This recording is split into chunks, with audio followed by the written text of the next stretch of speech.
Hello, everyone. I'm super excited to welcome you to the 6th webinar on GSV's Learning and Earning Report.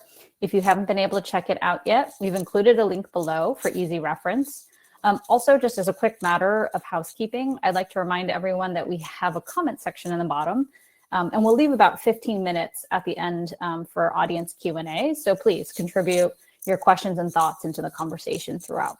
We will be exploring theme 6, which is identified volatility as the new baseline for many educational leaders. And given this session's K-12 focus, as you just got a quick little preview, we have a very special guest today, and I want to welcome our host and moderator, Tiffany Taylor. So aside from being ASU+GSV Summit's fearless leader, Tiffany has also been a special education leader, a school leader, and a broader education leader as a national VP and Deputy Chief People Officer at Teach for America.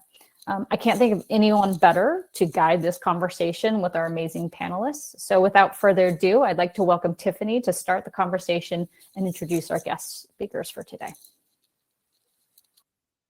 All right, thanks so much, Jennifer, and thank you everyone for being here. I am so excited to be in conversation with you today on a topic that is shaping every decision in K-12 right now, volatility as education's new normal. And as Jen mentioned, today's conversation is inspired by theme 6 of the GSV's Learning and Earning Report, which names volatility as the new baseline, again, for many education leaders, and invites us to look at what that means in practice for districts, school leaders, and in communities. And so over the last few years, we all know that districts have moved from emergency remote learning to ESSER-fueled experimentation to today's realities of tightening budgets, shifting policies, and a wave of new AI tools all arriving at once. And the data is telling us part of the story. Right? It's reminding us that school districts now access almost 3,000 different digital tools over the course of a year, with more than 1,500 tools being used in a typical month. And at the same time, we've seen more than $6 billion in federal K-12 funding temporarily frozen at the start of the school year, including grants that support after-school programs, teacher training, and services for English language learners. And in many states, that has meant sudden multi-million-dollar gaps for districts and the rapid closure of programs that students and families were counting on.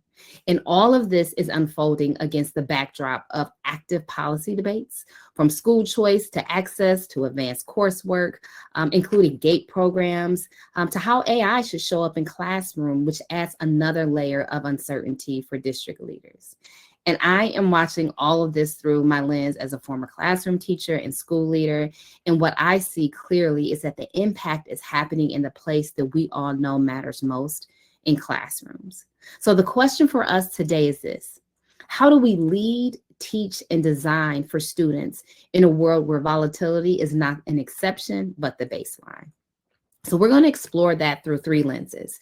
First, what this volatility actually looks and feels like on the ground, how leaders are making decisions about resources, technology, and talent in this context, and where we see possibility and how we can turn this moment into an opportunity to build systems that are more coherent, more equitable, and more human-centered. So I am honored to be joined by 3 incredible leaders who are navigating this work every day from different vantage points in the system. First, we have Dr. Simone Wright, Chief of Academics for Denver Public Schools and a member of the National Assessment Governing Board's State Policy and Task Force. She leads academics in a large, diverse district with a deep commitment to ensuring that learning experience accelerates the trajectory of historically underserved students. We also have Dr. Nicolas Wade, Superintendent of Columbia Union School District in California Sierra Nevada Foothills, a nationally recognized K-12 leader. He brings a small district lens to big questions around balancing innovation, including AI and digital learning, with practical stewardship of resources, trust, and student outcomes. And finally, we have Dr. Leslie Torres-Rodríguez, a nationally recognized education executive and strategist who now works alongside superintendents and executive teams across the country. She serves as the founder and CEO of Ladera LTR Consulting. She's a lecturer at Yale University and a member of the Education Resource Strategies Board of Directors. Before this, she spent 8 years as the superintendent and CEO of Hartford Public Schools, where she led district-wide redesign work centered on equity and community voice. So to each of you, thank you for the work that you do and for being here. All right, I see these lovely faces. So we're going to set the stage. I would love to start with a broad question so we can understand the vantage point each of you are bringing into this conversation. So when you hear the phrase volatility is education's new normal, what does that mean for you, from where you sit, and where are you feeling it the most? And Simone, I would love to start with you from your position in Denver. What does this volatility look like in real terms for students and for teachers and for your academic teams? Thank you. I do just want to first acknowledge, I'm not sure if it's the new normal. I think it may have been the normal. We often say here to like all the teams across DPS that change is the one thing that's actually constant. Yeah. You know, whether it's leadership change, whether it's new priorities, whether it's funding, at the end of the day, our charge here is to like ensure that it translates to our educators feeling prepared every single day for our students to be engaged and benefit from the value proposition of education. But I do want to acknowledge, though, it does feel really hard right now to set priorities for next school year when it's questionable, you know, what people will we be able to keep. Leaders are clearer than ever about what they actually need from a resource perspective to be able to serve like our Black, our brown students, our multilingual learners, our students with disabilities. And it feels really hard to be able to say, like, I'm going to have to circle back to you on that. Yeah. Like we're actually waiting to determine, you know, how much Title III funds we will have. And that will directly impact our ability to support educators on the ground with centering language and Tier 1 instruction every single day. I think like one of my hills to die on in this role has been like giving educators the runway to get aligned with us on priorities, building genuine coalition. And that has really helped us to see fast results through the lens of implementation. And I think some of the uncertainty around funding right now makes it really, really hard to thoughtfully, strategically plan, grounded in our current reality around student achievement data. Yeah. That feels really, really hard to me right now. Yeah. I appreciate that, and I appreciate just the push to challenge the question, right? Is this actually what we've been experiencing, just a different version of it? And so, Nick, when you think about your context, right? You're in a small district. I imagine volatility can feel very immediate. Like, where are you seeing it show up most clearly, whether if it's in funding decisions, staffing, AI and ed tech, or community expectations? You know, man, I would just say we're just simply getting hit on all fronts, because I think especially with small districts and small rural districts, and out here in California, we're kind of called geographically disadvantaged because it's challenging to bring resources up to where we're at. Even if we may have some level of access with where we are located, it's hard to sustain that, especially if they keep leaving us due to external funding decisions, whether at the state or federal level. Yeah. And I think where for us, like, I mean, with, I think with general funding, it's really affecting right now special education services and facility, upkeep, maintenance, and upgrades. Right. And I think those are the things that continuously, just for especially small rural districts, those are the recurring wild cards. Because obviously, as we know, with facilities, you just don't know when that one HVAC unit's going to blow, or you now have a sewage problem. And then for special education, we know it always depends on sometimes who decides to move into your district, or their own particular home situations evolve. And then, there's the responsibility, and there are things that you are aware of, but sometimes you're not prepared for the extent or the scope of what it would take to address them. Yeah. And for me, I'm kind of more of a glass half full with AI and ed tech, because everywhere I've been in small and medium districts, that has always been the biggest, I think, pillar of support that we've had and able to like push forward on new initiatives, opportunities, or for me, it's getting exposure to our students to things that they may not be able to come into contact with through like a traditional suburban location. Or, like, for example, computer programming is always a good one, or STEM, or world languages, or high school credit classes in our case. That's why we are pursuing blended learning environments, or even using AI tutors to kind of assist some of our students who may not always have regular access to, or be able to attend our after school programs for support. So we're always trying to use it to supplement. Yeah, I appreciate that.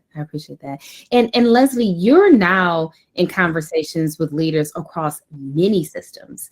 So when you think about volatility as the new normal, or a new manifestation, right, of volatility, what are you hearing from district teams today? And also, as you think back to your time in Hartford, like, how does what you're seeing now connect to what you lived then?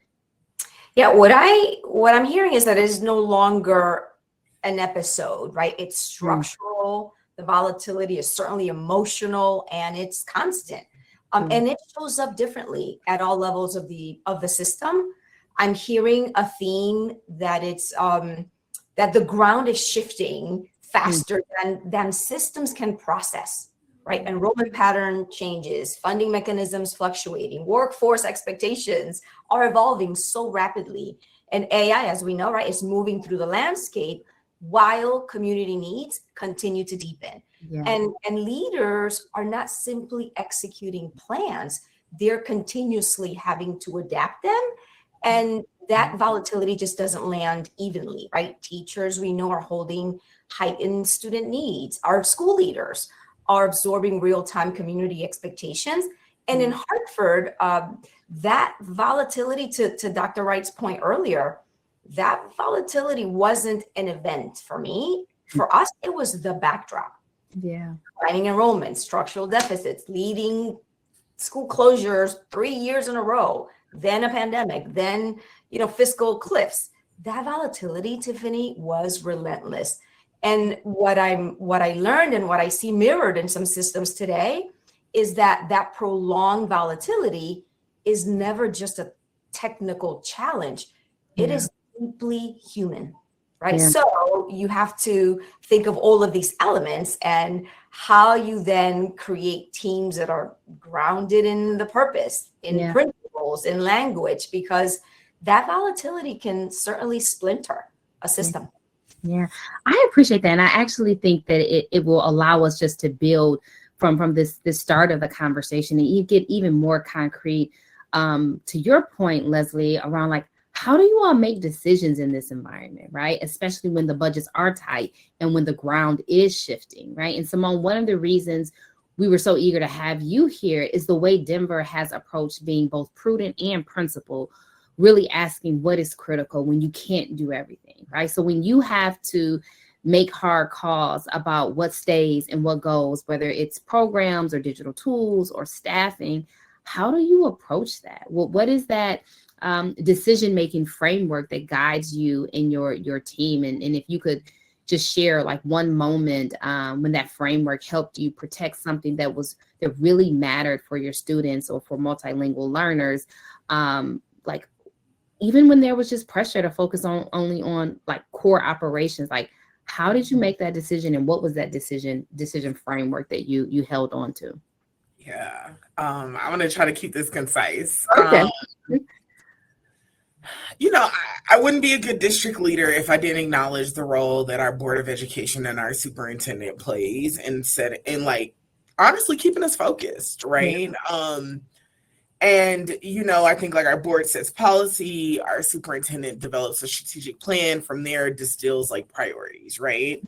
And to make that more real, I think as an organization, we have values, and we have sort of like big ideas that drive us. And in Denver, one of our big ideas has been this idea of accelerated trajectories. Like, we're here to like build a system around learning that truly positions our historically underserved and underestimated students to outpace growth of student populations that have historically been higher performing, right?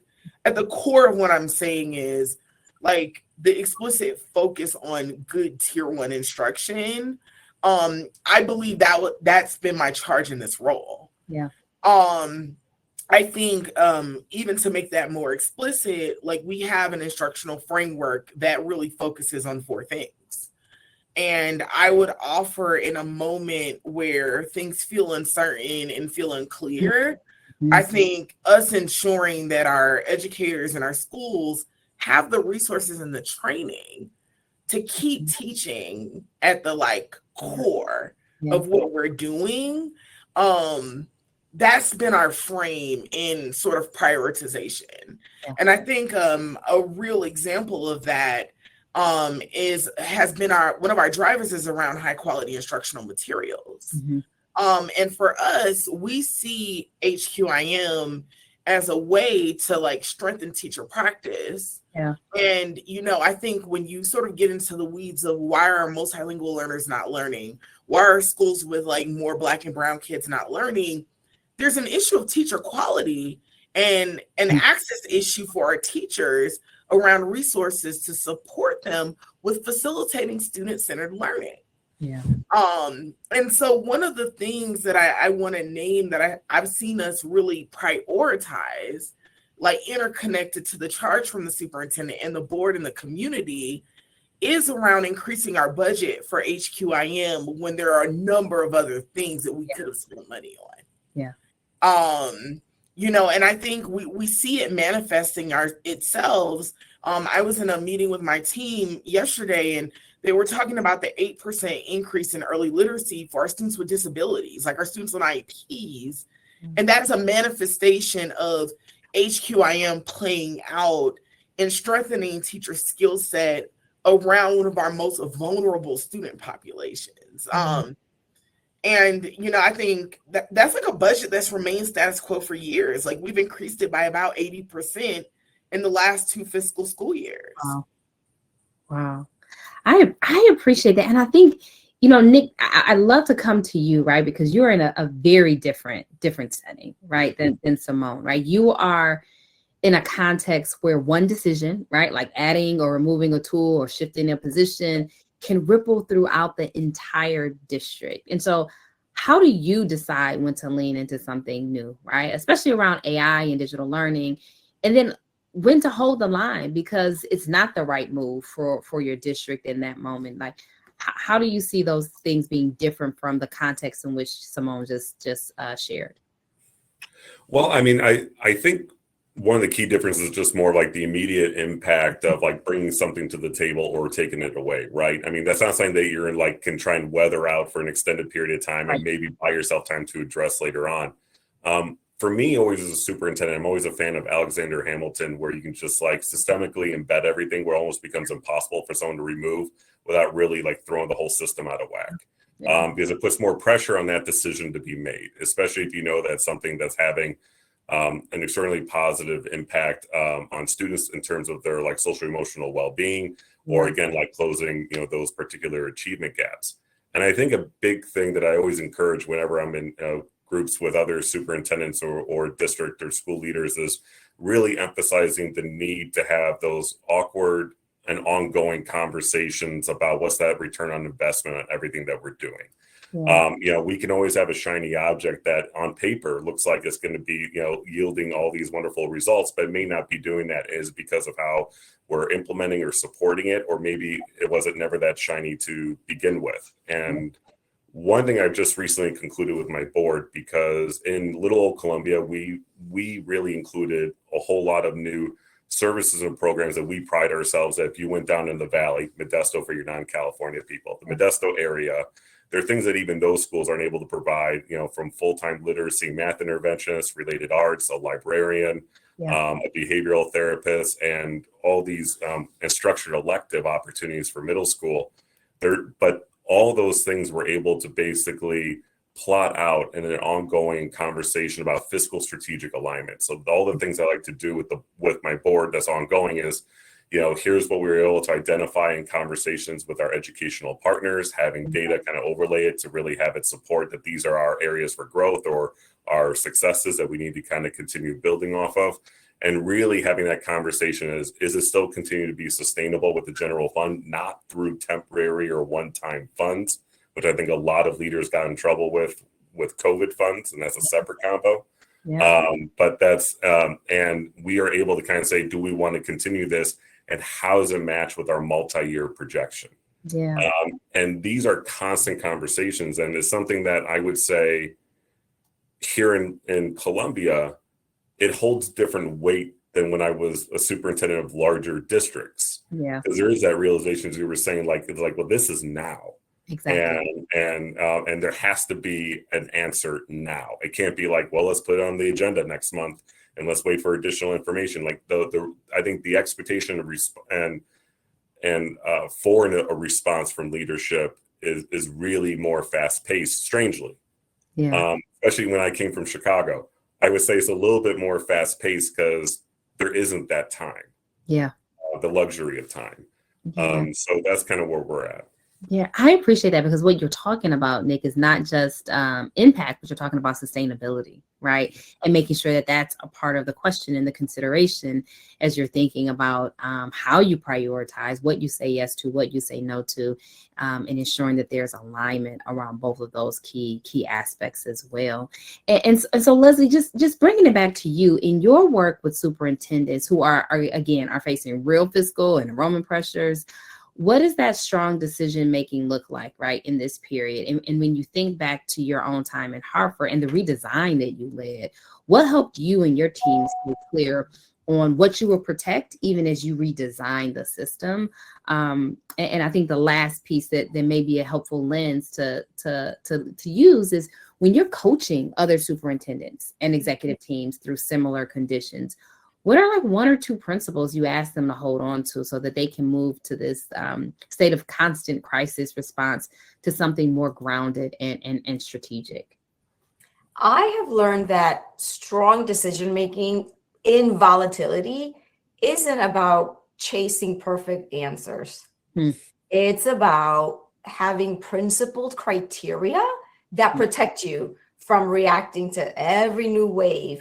Volatility, we know, creates urgency, but urgency doesn't automatically create clarity, right? So leaders who navigate uncertainty more effectively, they almost slow the impulse, Tiffany, to react and instead ground decisions in a few essential questions.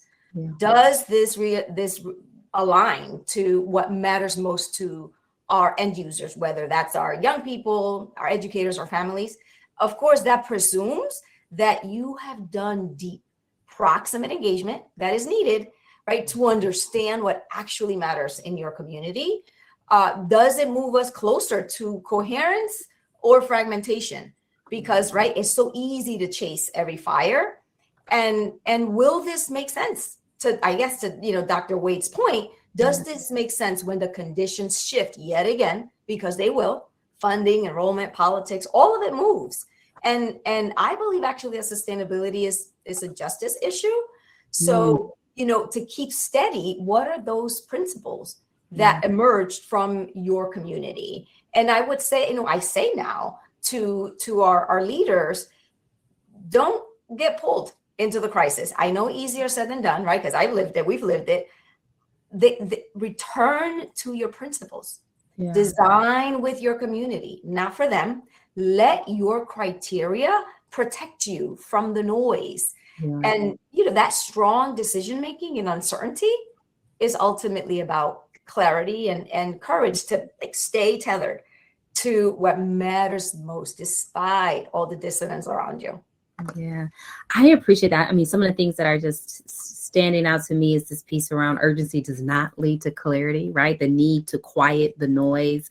And something my team hears me talk about all the time is substance and rigor, but also proximate engagement. And so, Leslie, I would love to stick with you just for a second, because we've talked about decision making, we've talked about strategies, and through all of that, I hope our audience is also hearing you talk about the people side of this work, right? Because volatility does not just live in budgets and forecasts and policies. It lives in how teachers feel walking into school each day, right? How families experience trust, and how leadership teams like hold together under pressure.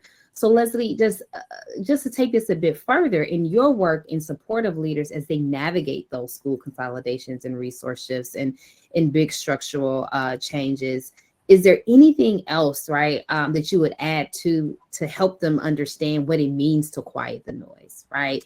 And what have you seen when it comes to leading people in a way that's not just about getting the clarity, quieting the noise, or even having that proximate engagement, but what does it mean for leaders to actually engage in a way that's honest and steady at the same time? Yes, and as I hear you say that, it makes me think about the technical aspects of the work, which leading through volatility is never just technical, right? It is profoundly human. And that actually wasn't a revelation during my superintendency. I think that was partly my social work background, right? That is shaped by a leadership stance that is proximate, relational, and anchored in the lived experiences of those that I served. And I get it, right? That is not everyone's approach, and nor does that always work. Yeah. From that stance, though, I've seen that the leaders who navigate the volatility well, they lead with real transparency, right? It's not the performative updates. It's honest clarity about what we know, what we don't know, what the constraints are at the moment. It's also that they create these predictable rhythms of communication, because consistency itself, it becomes a form of care. Right? Those regular huddles that you have with your team, the community conversations, the face-to-face with students and educators, that gets to the leading with proximity and humanity. And to me, that proximity is how I or leaders can understand what people are carrying, right? That's how you build trust. And it's certainly how you can ensure that the solutions that are designed align with the needs, right, of what's on the ground. And I'll also name that proximity, it carries a heavy weight.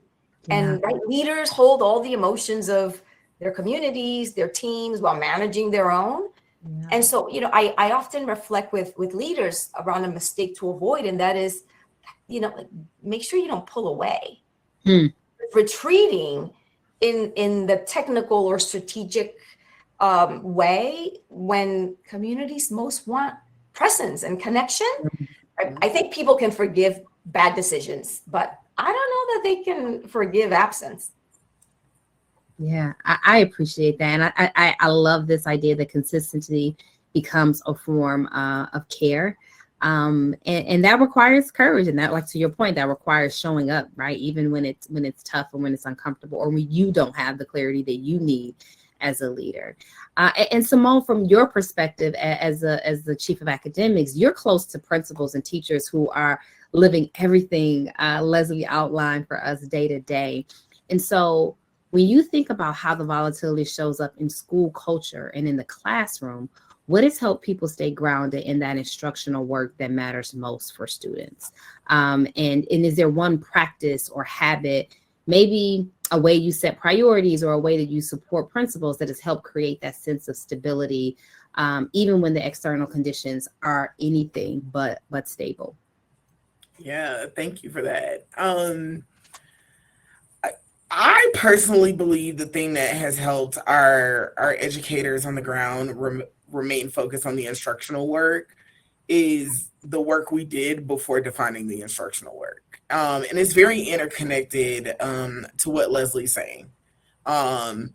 We got on the ground and we tried to really understand, like, what are the things you're already doing to like address the instructional work, right? And we set priorities around like basically bridging the evidence base around what we know in terms of how kids learn, but what we were also hearing, right?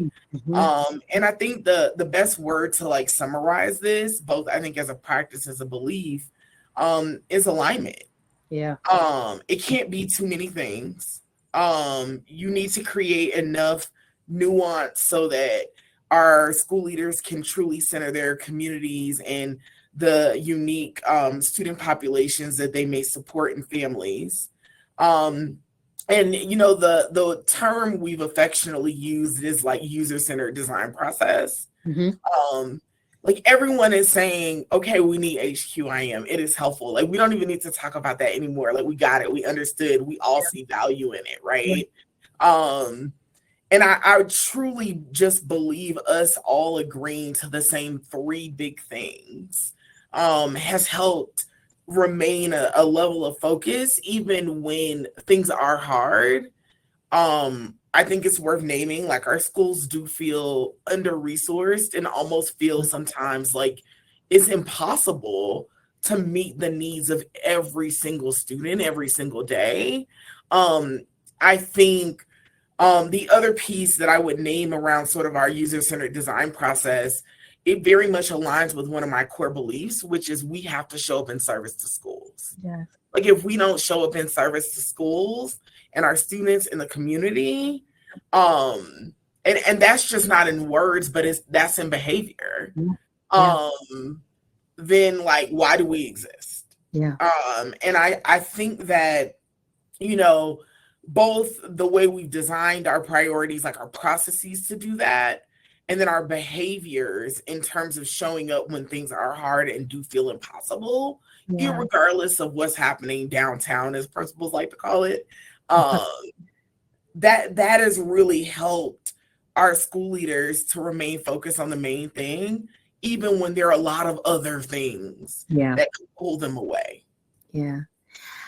And Nick, this is everything that Simone just mentioned is making me want to turn it over to you, because I imagine in your system, people often feel very close to every decision, right? Because there's very little distance between a board vote and how a teacher feels on a Monday morning. And so, like, how do you build and maintain that trust with your staff, your board, and your community when you have to make tough calls that are very visible, very proximate to each part of your community? And we'd love to just hear a concrete example of a time where you've had to, maybe deliver hard news or a difficult decision when you were also like aiming to make sure everyone still felt seen and respected in the process. Well, I mean, you probably saw me just like nodding a lot to what Simone and Leslie were saying. I was like starting to get like flashbacks and I think my approach, it was always funny because I've been in 3 incredibly different environments, and whenever people ask me like what's so different about them, I say really nothing. There might be different levels of intensity on a particular variable, but like I really don't have anything new from position to position, regardless of what the environment is. Your approach may change, but it's only being scaled, right? Yep. And I think what's always been consistent, because I've come into the superintendency in 3 different districts that the technical term would be calling them dumpster fires. Like there's always been one challenge or one another, whether it's like we have a massive deficit, we're getting sued, the achievement gaps are there, and that's not even my word, that's the word of several stakeholders, and that's me being polite. And so when you're dealing with all those emotions that are coming in at once, it's being real and practical about what's really around us. Because whether it's real or perceived, this is like what people are actually conveying. And then it's working through after going through, I like to say superintendents, we should be the world's greatest therapists. And, and if you are the world's greatest therapist, then you're kind of able to, be able to kind of not only like take in, but then follow up consistently with that conversation about this is what people are saying, and here's actually what are all the different variables contributing to it. And if we can all agree what the problems are, what's feeding into them, then we can at least come a little bit closer together about potential solutions, whatever that may be. I'm probably one of the few superintendents that will speak positively of my term as a superintendent during the pandemic.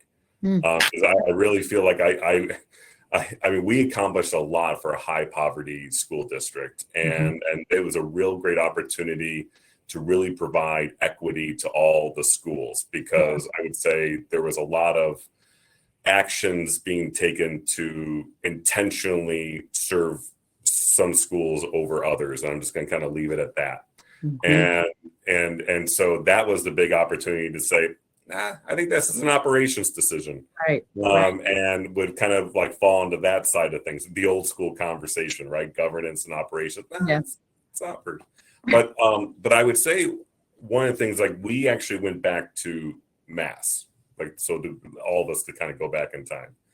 And and we were the only school in the state to, like, I think the whole, like, we were in school the most of anyone else. And that was because we did move to mass. And I remember the only thing I threw out there to the community and the board about why we have to adopt mass is because we will still want to go to football games and parents don't want to keep calling in to work.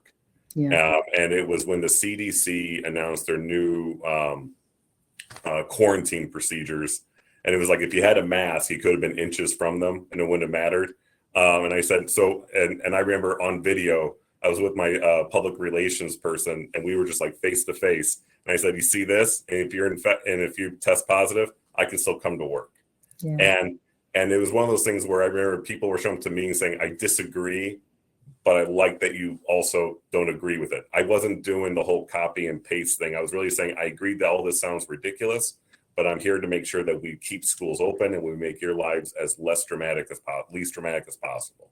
And I think that helped because I wasn't then getting inundated with surprise guests or phone calls or emails. It was just one of those things where I wasn't on one side or the other. I was just saying, this is unfortunately the game that we're playing. We may not like this game or the rules, but yet we still kind of have to win to do it.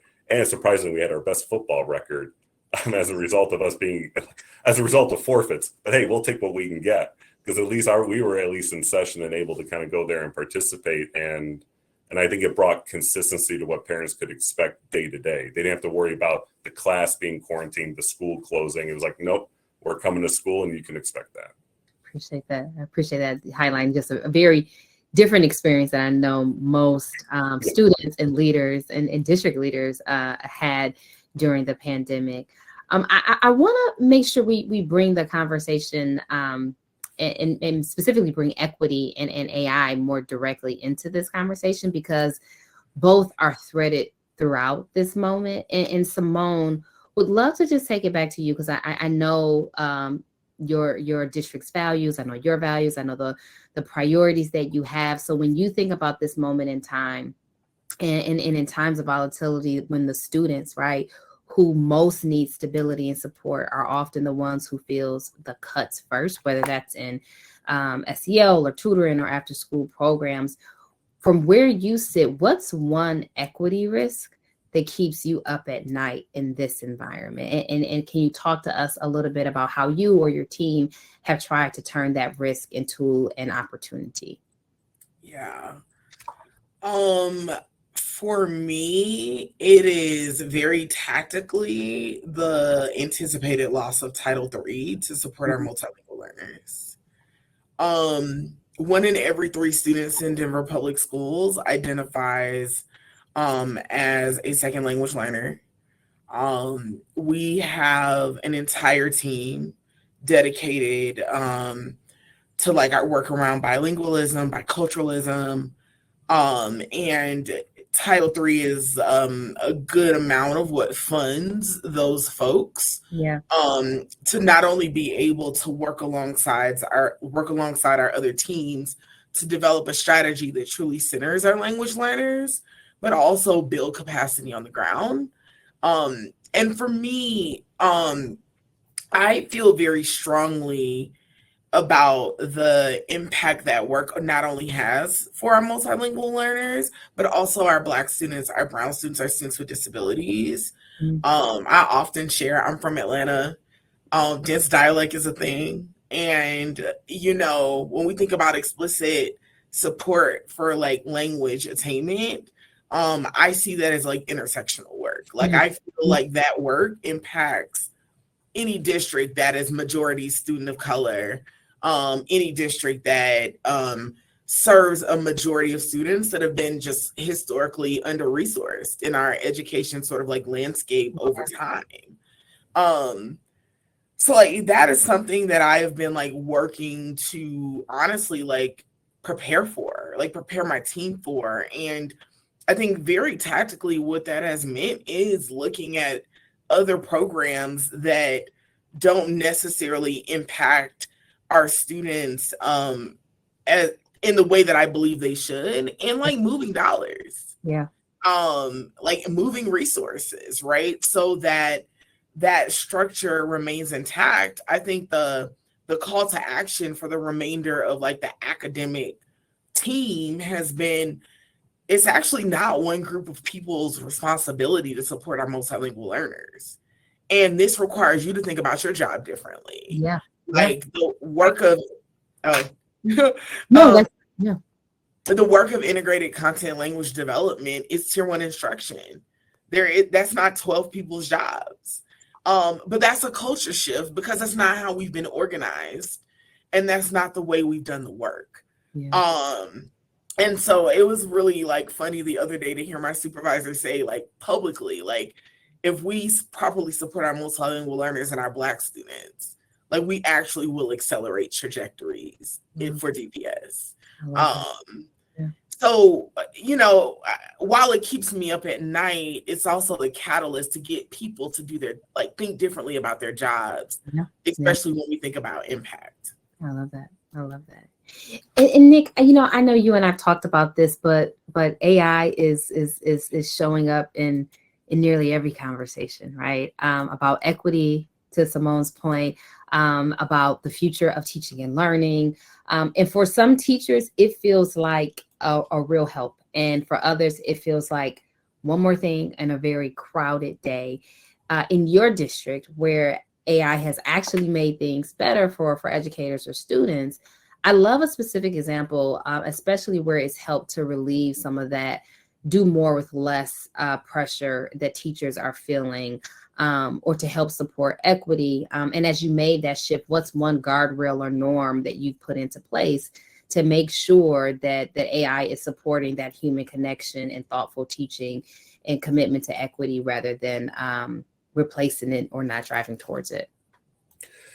I think one of the best, I remember after our first training on AI literacy, and it's been going on now for about 1.5 years. So we have it ongoing and we're building up capacity where I now have credentialed staff members as generative AI trainers. And I remember after the first day, the best compliment from my staff was that they were anxiously optimistic because they really didn't know. And when they finally were understanding that it's not what we are, being told by the media, about what's going to be, or James Cameron, that it's actually something that can be used as this co-teacher or as a thought partner. Yeah. And as time went on, the conversations have been, especially in our professional learning communities, have been very much targeted towards, if these are the ongoing narratives that we have about what's causing all these stressors, right?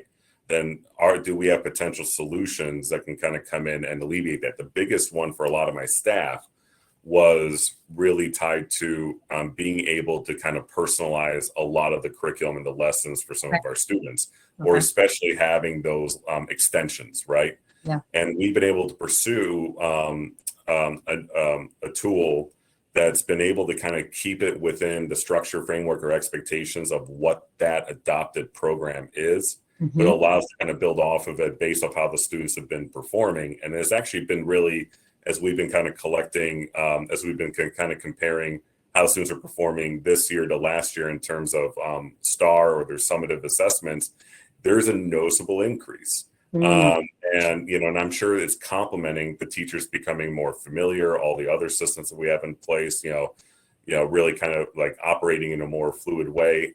But even a lot of our like special education advocates in our county, and again, being small and rural, we're ripe for that. But they've been very much very appreciative of like the reading fluency tool that I have, or the math assistant, because it's able to adapt to what the students' needs are. And it's something that doesn't make the parents feel that's something additional on their part, because at least they're there, they can be with their child, but they're not the ones having to actively facilitate it. And I think we're just in this really unique position. And I was sharing at the California School Boards Association yesterday about what our approach has been, where we're at. And I like to say we're not perfect, and I understand we're a little bit further ahead than most, but like yet we're not doing anything, I would say, seismic or something that's not attainable by many other districts. I think people are at a loss about where to go to start building up that type of capacity, whether starting from the top down. But it comes back to that understanding of AI literacy, which then would kind of like help, I think, kind of push those conversations forward about, well, now that we know it's not scary, how is it going to be appropriate for us? And it may not be the same, maybe even a larger district from school to school, but at least you can have a foundation set for everyone there. I love that. And Leslie, I love to stick with you here because I so much of what Nick shared is resonating, and just given your work with superintendents across the country. When you look across those districts and those organizations, and when you think about the leaders who are using technology, including AI, in a way that is truly human-centered and equity-driven, in this context, if you had a room full of superintendents and chiefs in front of you right now, and you had 60 seconds, right? What is one encouragement and one caution that you would offer to them as they try to navigate both innovation and care for their people? Well, first, I think I would acknowledge that it's okay to not be certain or confident, given the context that we're all in, right? It's that they are willing to pause and think deeply about the implications. Yeah. And believe it or not, we have leaders that are asking the right questions. How do we protect the dignity, the judgment, the emotional labor of our educators?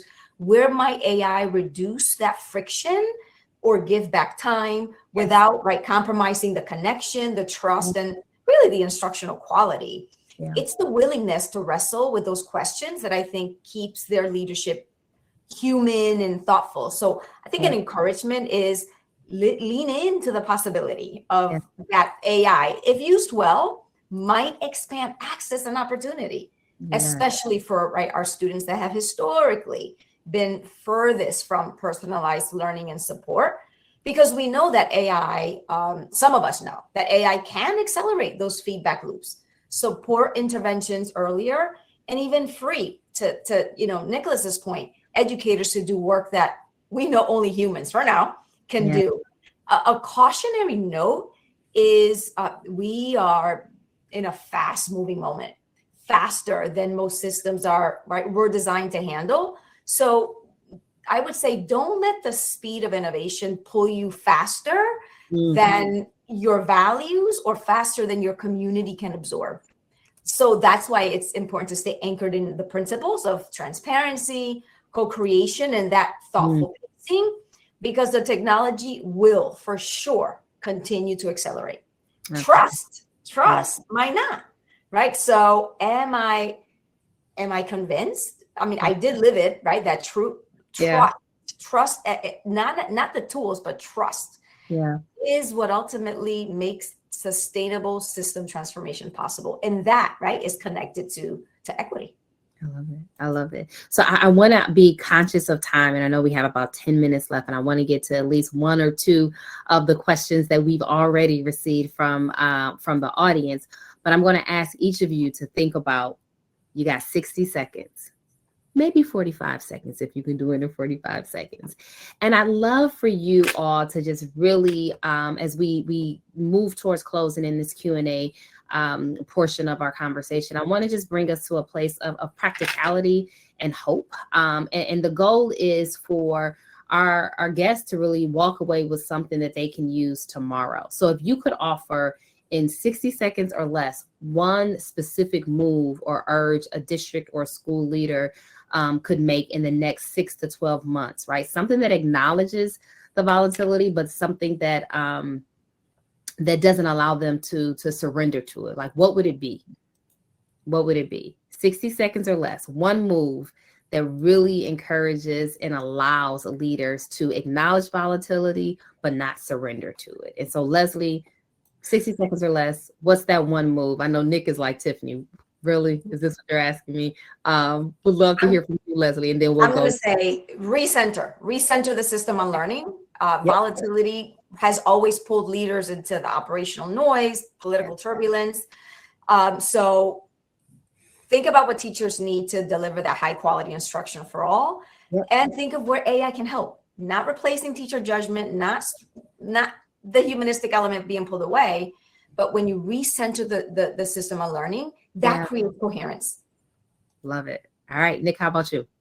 The Chicago into me was just like, accept it.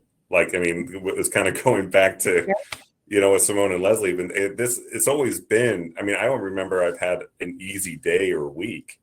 Some might be easier than others, but I don't think anyone could say it's ever been like totally stress-free.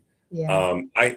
But I think, the values and the priorities matter. And I think, if you're looking at a whole lot of, let's just say, happenings around you that you feel are not going to yield something positive for you next school year, I think having that ability to have those discussions on what's the return on investment that you've already done, how is it like aligned with your strategic plan? Is your strategic plan, is it even reflective of what your organization is at the moment? Like, are those the same priority? Are the priorities that are written now really what's actually the priorities that are affecting all the different schools and the community as a whole? I think it's a unique I think with volatility or change is a unique opportunity to kind of go into what Leslie is saying, like to really recenter yourself. And I think use that as the excuse to maybe realign. And we all know there are things that we will always do differently, right? And I always like to look at those again as opportunities to do so. And I think everyone should. All right. I love it. All right. Simone, you're up. 60 seconds, lady. Student needs have to ground district focus in district priorities. And I think that requires us as district leaders to do some unlearning, question our own knowledge. I think what our kids in this moment need is very different than what they needed when I was like a first year Teach for America Corps member. Very different. Yeah. And I think leadership is one of the primary challenges impeding kids from getting what they need. Yeah. And then I think the other piece that I do want to be explicit about is ensuring a service orientation around our school-based educators. If everyone is not thinking about how to streamline their focus, whether it's operational or instructional, kids will not benefit from school. Yeah. I appreciate that. And so we have some very great questions. I'm going to try to get to at least 2 or 3, and I'm going to direct them one to each of you so we can keep things moving. Does that work? All right. So for the first one, I am going to, Nick, bring this to you. What AI tools are you using that are helping you as a leader? I would say maybe not so much as I'll just say for a school, maybe I just kind of keep it. We're using Royo or Read on Your Own as a reading fluency tool for K2, and we're also using Think First for grades 3 through 8 as a math support. Yep. I cannot get rid of either of them if I wanted to. That's where the pitchforks would start coming out from everyone. And the staff are using Teach Ally to help come up with those unit extensions and those lesson planning. And we've been partnering with AI for Education to assist in building up that AI literacy. And again, help sustain it. I got 2 people that will be generative AI trainers, and now I'll have a library media specialist where we'll be centralizing as an instructional coach, but digital and AI literacy opportunities for students next school year. I love it. All right, Simone, this next question is coming to you. We have an ed tech entrepreneur in the audience, and they are wondering how can they demonstrate or prove to districts that their solutions will have sustainable impact? I think a couple of things. One is, I personally feel like if your solution doesn't accelerate implementation for existing priorities, it's a non-starter. But my other thing that I do want to name is, as you're thinking about impact and buy-in, how do you ensure there's a mechanism to measure interconnected to how we already measure success, right? Like the input and output kind of doesn't need to change. It's like the in-between. Yeah. And then I think the last thing that is really important is thinking about like our constraints as a district. And does your tool like help to ease some of the existing constraints, or does it sort of like will it add frustration? So those are my like high level thoughts on like what you need to think about before we have a conversation about your tool. I love it. I love it. Last question. We'll take it to Leslie. And so, what does a future ready system look like if the goal changes from compliance and completion to verifiable proof of what students can do in the real world? What does it look like? I'll tell you about some of the conditions needed to get there. Okay. Because I'm feeling that the place that we're in right now is that there are two forces that are coming together in ways that could fundamentally improve the experience for students and for educators, right? The potential of AI to personalize the supports that we've struggled to get right, especially get it right at scale. And then, right, something that I'm starting to see more broadly is the desire for schools to feel more human, more coherent, and more grounded in trust. And so that's what it would look like, right? That those two forces, smarter tools, a deeper humanity, create an opening that we haven't had before. Wow, what if, right? We don't have to choose anymore between innovation and care. That's right. So the combination is what I think it would look like and should look like in the future. I love it. Well, as we wrap, I want to just come back for a moment to just first say thank you to each of our panelists, Nick, Simone, and Leslie. But I also want to come back to the heart of what we've been talking about. Yes, volatility is real. The uncertainty around funding and policy and enrollment and technology, that is real. And for educators, it doesn't show up as an abstract idea or a headline to be read once and cast aside. It shows up as canceled programs, harder trade-offs, and even heavier lifts in service of students and families. And what I've heard in this conversation is that in this moment, it can also be a catalyst to get clear on what we protect for students and for educators, even when budgets are tight, a catalyst to be more intentional about where and why we innovate instead of chasing every new thing. And it can be a catalyst to lead with more transparency, empathy, and alignment. So even when the external environment is volatile, the purpose at the center of our work stays steady. And so my hope is that you are leaving with at least one idea that you can bring back to your team. That might be a way to sharpen your decision making, a new way to engage your community, or a small but meaningful shift in how you support the people who do this work every day. And so to Simone and Nick and Leslie, thank you for your honesty, for your leadership, and for the care that you bring to this work. And to everyone joining us, thank you for all that you do for students and families, especially in a moment that asks so much of each of you. Thanks for joining us, folks. Thank you.